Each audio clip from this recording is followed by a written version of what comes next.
இன்றைய பங்குச்சந்தை நிலவரம் குறித்து தொலைபேசி வாயிலாக நம்முடைய பல்வேறு தகவல்களை பகிர்ந்து கொள்கிறார் பங்குச்சந்தை நிபுணர் சேதுராமன்.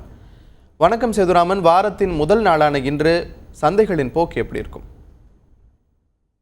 இன்றைய தினம் பார்க்கும் பொழுது நேற்றைய தினம் IMF நம்மளுடைய எக்கானமியை ஒரு பெரிய லெவல்ல ஒரு ஊக்குவிச்சிருக்காங்கன்னு சொல்லலாம்.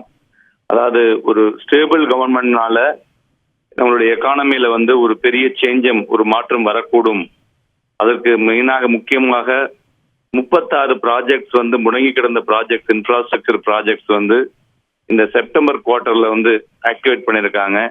இது ஹையஸ்ட் இன் 11 குவார்டர்ஸ் அப்படின்னு சொல்லலாம். அது போல போன மாதம் ஸ்டாண்டர்ட் அண்ட் புவர் இந்தியாவுடைய அவுட்லுக் ரிவைஸ் பண்ணாங்க. மேலும் நம்மளுடைய அட்வான்ஸ் டாக்ஸ் கலெக்ஷன் பார்த்தோம்னாக்க 15.28% இன்க்ரீஸ் ஆகியுள்ளது அந்த ஃபர்ஸ்ட் ஹாஃப்லன்னு சொல்லலாம். ஸோ அதில் growth கிட்டத்தட்ட 7.66% இருக்கிறது. நாளைய மறுதினம், அதாவது வெள்ளிக்கிழமையிலிருந்து இந்த குவார்டர்லி ரிசல்ட்ஸ் Q3 வரை இருக்கு. அது மார்க்கெட்டுக்கு ஒரு பெரிய ஒரு இம்பாக்டை கொடுக்கக்கூடிய வாய்ப்புகள் அதிகமாக தெரிகிறது.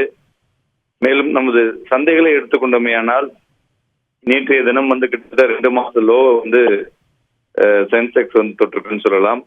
இதுக்கு முக்கிய காரணமாக மெட்டல் செக்டார் தான் ஒரு மாதிரி ஒரு வீக்னஸ் சொல்லலாம். அதுல ஹிண்டால்கோ, சேசா ஸ்டெர்லைட், அது போல பார்மாசூட்டிக்கல் இண்டஸ்ட்ரி, இது ரெண்டும் கொஞ்சம் ஒரு டவுன் சைட்னால மார்க்கெட் இறங்கி இருக்குன்னு சொல்லலாம்.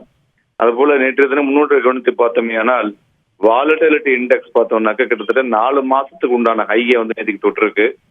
11ல இருந்த வாலட்டிலிட்டி இண்டெக்ஸ் பார்த்தோம்னாக்க கிட்டத்தட்ட 14.5 அப்படிங்கிற லெவல்ல நேற்றுக்கு தொட்டிருக்கு ஈவினிங்குள்ள. ஸோ இதெல்லாம் முக்கியமாக கவனிக்க வேண்டியவை. அது போல நமது தேசிய பங்கு சந்தை NSEயும் 7552 என்ற புள்ளியில தொட்டு அதன் பிறகு ஸ்லைட்டாக மேலே இருக்கிறது. இதுவே ஒரு சப்போர்ட் லெவல் என்றும் கருதலாம்.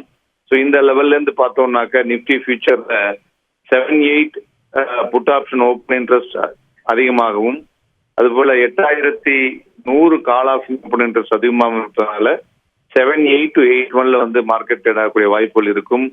ரிசல்ட்ஸ் வரக்கூடிய வாரமாக இருப்பதால் மார்க்கெட் ஒன் சைடு வாலட்டிலிட்டி கலந்து ஸ்டாக் ஸ்பெசிபிக் மூவ்மெண்ட் செல்லக்கூடிய வாய்ப்புகள் அதிகமாக தெரிகிறது.